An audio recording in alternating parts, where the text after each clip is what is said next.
Chapter 21. The room was musty and dark, and the limp figure of Daniel Norman, slouched before them, did little to inspire creativity. Emmett stifled a yawn. The eerie silence from the streets outside suggested the clock had long ticked over from the jubilance of Saturday night to the early hours of Sunday morning. Have you had time to reconsider your initial statement? I've told you the truth. Nothing's changed. There's a forensics team going through your house as we speak. You may as well come clean. I'm not hiding anything. My sister has been killed. That's all I know. Emmett drew his hands back in by his sides, silent. Beside him, Bianca stared straight ahead. It was one of the oldest tricks in the book. Say nothing, and eventually the other person becomes so uncomfortable they feel the need to fill the void. It worked nearly all of the time, but not on Daniel Norman. Rosemary's brother shrugged, shifting back on his seat and reclining as though he might fall asleep. Mr. Norman. What? We're not going anywhere until you tell us what you did to your sister. Let's start with the Saturday she died. You rang her in the afternoon, and then what? I rang Rosie in the afternoon and she said she was coming to Tom's birthday. That's the last time I heard from her. Did you arrange to meet her that night?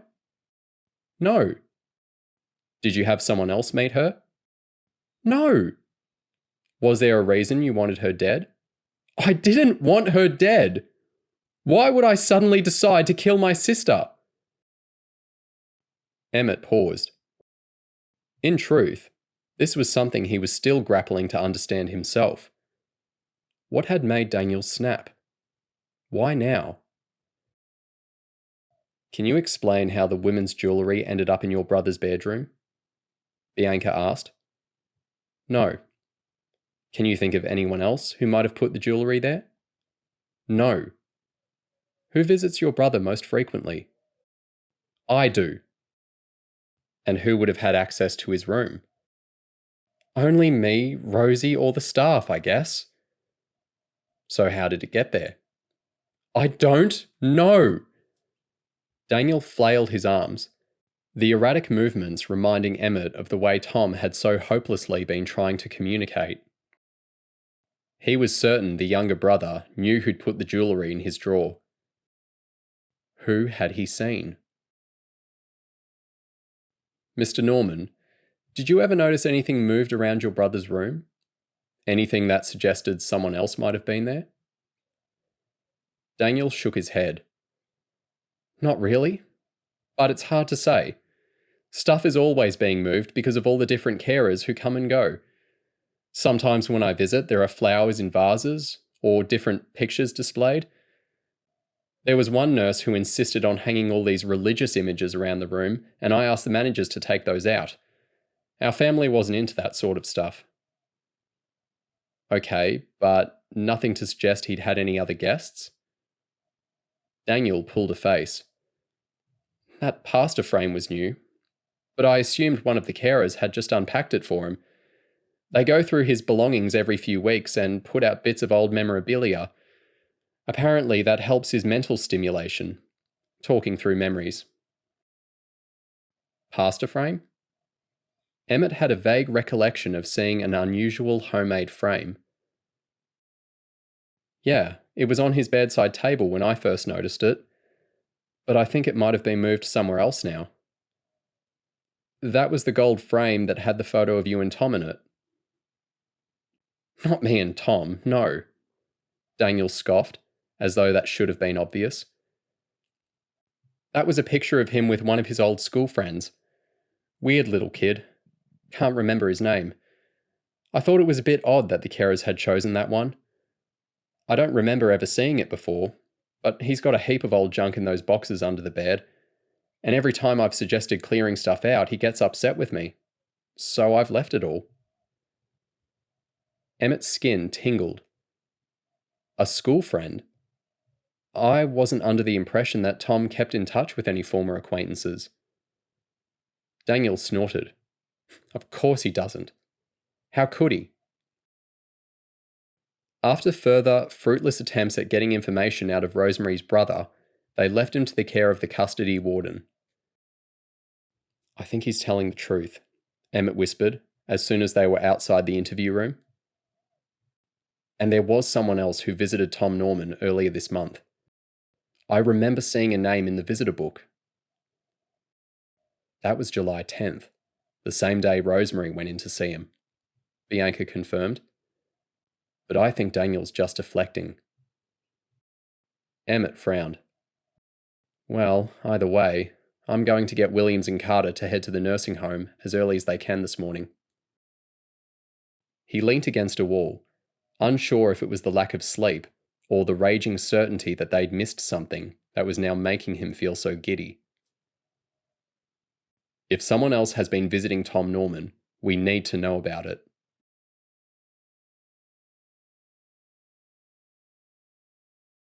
The wriggling body next to her had kept her up most of the night, but still, Abby had woken feeling the most content she could remember. There was something special about looking into the wide eyes of a child as they woke for a brand new day. After a quick breakfast, they'd visited the park, playing on the swings and the slide until Spencer's asthma had forced them to retreat indoors. Now they were back in bed, watching movies on her laptop.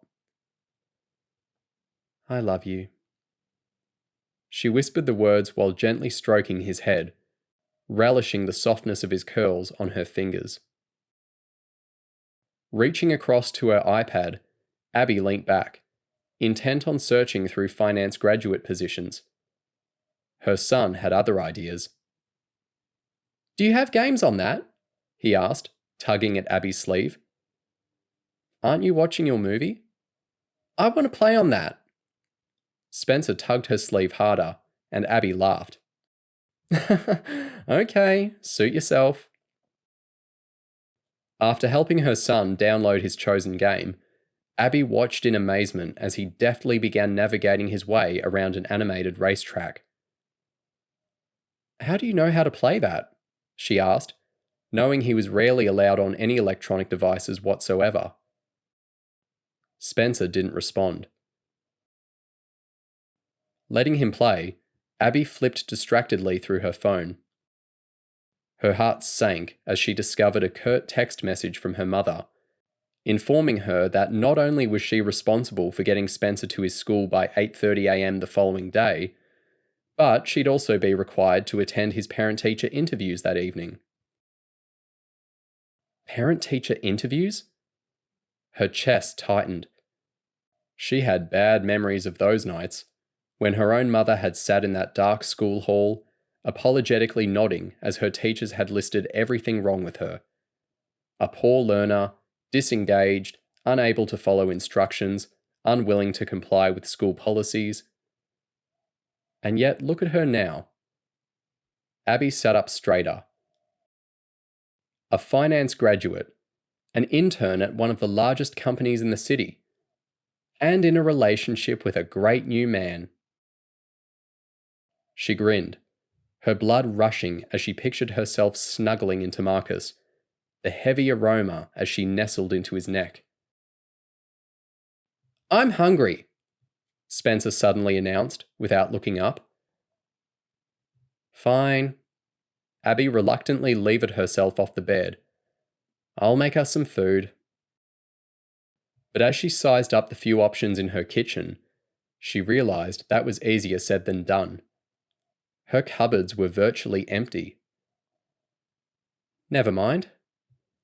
She pulled out some crackers and picked at items in the fridge suspiciously.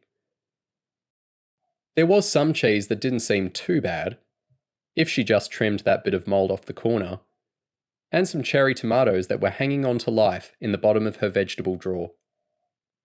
That'll do. See? She smiled as she carefully sliced up the cheese and tomatoes, layering them on the crackers and arranging it all on a wide plate. It wasn't so hard to be a good mother. It just took a bit of initiative.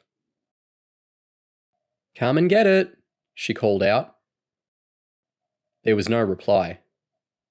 Spencer?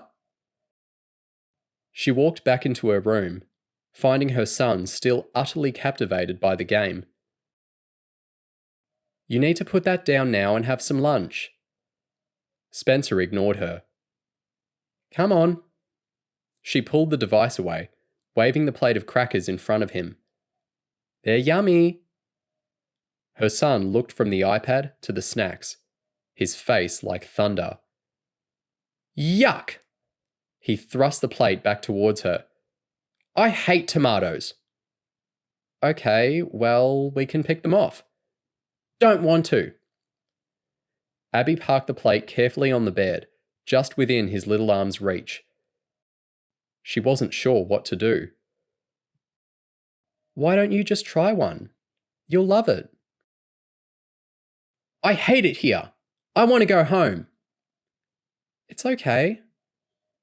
Abby shuffled in next to Spencer and placed an arm around his neck. We're having a great time together, and I promise you can keep playing your game once you've eaten something. I want to go home! Spencer lunged at the plate of crackers, sending bits of tomato and cheese scattering across her only doona. Spencer, careful! I want my mum! Her son screamed, hurling himself dramatically across the bed. Abby froze. What had happened? He'd been perfectly happy only moments earlier. Get me my mum!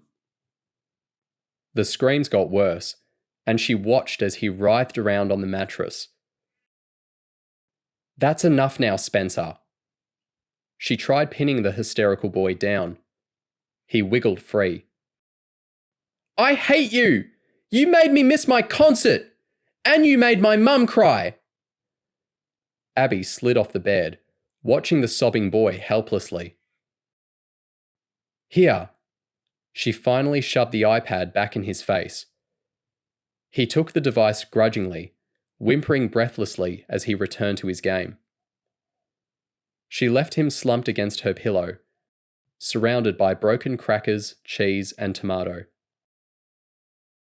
In the kitchen, she checked her phone, still no message from Marcus, before resting her head in her hands and closing her eyes. She wasn't fit to be a mother, and her son knew that only too well. Who was she trying to fool?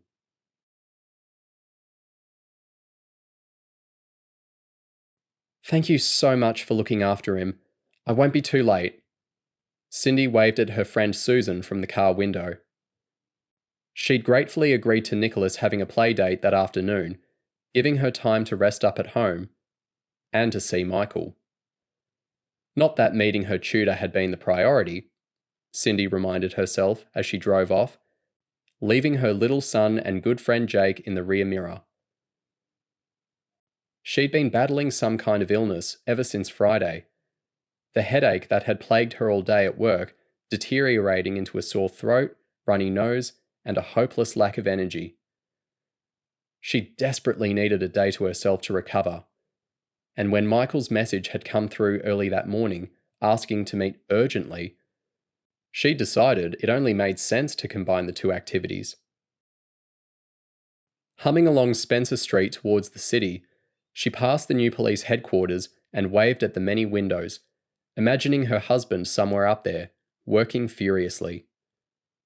He hadn't come home after the arrest of Rosemary's brother late on Saturday night. Still, she thought, as she followed the bridge over the Yarra and took a right down Normanby Road towards the beach. Hopefully that would be the end of this nasty investigation. If Daniel Norman was responsible for the murders, her husband would crack him, and then their little family could get back to normal. She smiled as she thought about the weekends to follow. It would be good to leave Emmett to the weekend sports duties, and maybe even some of the school pickups and drop-offs. Best of all, she realised with an uncomfortable niggle, it would be good for her to have her husband back. I miss him. Cindy switched lanes. The realization wasn't a shock, but it was filled with guilt. And her growing unease about the situation with Michael was much of the reason she'd agreed to the meeting that afternoon. Her intention was to tell her tutor that they needed to keep their relationship professional. They were both adults with a solid friendship to fall back on. It would be fine. Out on Beach Road, palm tree fronds were billowing wildly in the wind, and Cindy couldn't help but wonder why Michael had wanted to meet in such an exposed location. The middle of winter was hardly the finest time to visit Melbourne's city beaches. Although, she looked at the cheerful coloured windsurfers braving the conditions. It was nice to get away from the Docklands for a while. Cindy! Her tutor stood up to greet her as she entered the small beachside cafe, accidentally letting the door slam behind her. I'm so glad you could make it. Sorry I'm a bit late. I had trouble finding a park. Michael tilted his head. You're not well? Not great. Cindy sniffed self-consciously. She'd hoped the extra strength cold tablet she'd gulped down before leaving would hide the lurgy. I think I'm just a bit run down. Not contagious, I hope. Her tutor laughed, but she noticed his smile didn't reach his eyes. I've ordered a little antipasto plate for us to share. I assume that's okay? Sure. Cindy eyed the bottle of red wine already on the table. She'd been hoping to avoid alcohol. Aside from having to drive home, she knew it wouldn't mix well with the drugs she'd taken. Sounds great. They chatted a while, laughing about their adventure along the bike path the other day, and the funny boy who had pelted them with stones. I actually went looking for him on Friday, Cindy admitted, reaching for another piece of goat's cheese. I thought he might know more about the murders of those women near the creek, since he's always hanging out there, but I couldn't find him. Her tutor looked perplexed. You went looking for him? Isn't that best left to the police? Cindy laughed. Yeah, I know, it was silly. The idea just kind of came to me, so I went and did it. My husband's been working so hard on the case, and I guess I wanted to help. It was a complete waste of time, though. It took me so long to walk all the way down to the station and back again that I had to leave pretty much straight away to get to Nicholas's school production, so not exactly a productive workday. Michael reached for his glass. Your husband's a detective, isn't he? Yes. He's actually in charge of that murder investigation. Cindy felt her cheeks flush. A mixture of pride and the warmth of the red wine. It was good they were talking about Emmett. It made it easier to broach the next subject. But I actually wanted to talk about us, if you don't mind. Of course. Michael's eyes lit up. I can't stop thinking about you. Yes. Cindy licked her lips, carefully putting her glass down. I've really enjoyed our time together, and you're more than a mentor to me. You're a good friend. She paused, aware that Michael's face was already falling. But I'm married, with a son. I love my husband. I don't know why I let myself get carried away. It was stupid of me, and I hope I haven't hurt you. For a moment, her tutor didn't speak, instead reaching for the bottle and topping up his glass. He took a big sip of the wine.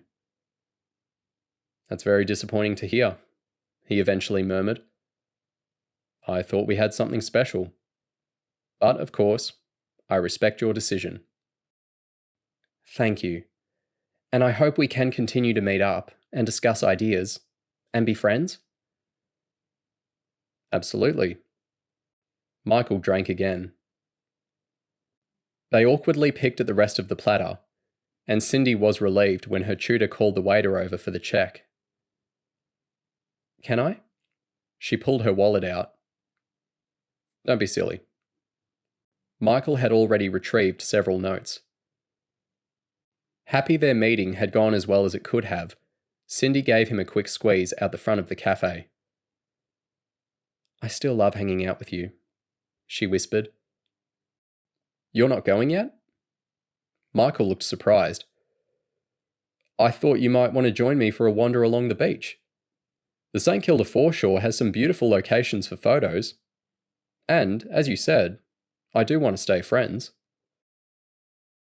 Cindy gulped, hearing herself immediately agree to the beachside walk, despite the fact that she just desperately wanted to get home to bed. Her headache steadily returning to a dull throb, her throat sore and tired. But as she trudged after him down the dunes, she told herself to perk up. What a good idea, she babbled, just as a sharp gust of wind whipped sand in her face. She wiped her eyes and continued. Michael was handling this magnanimously, and protecting their friendship was important.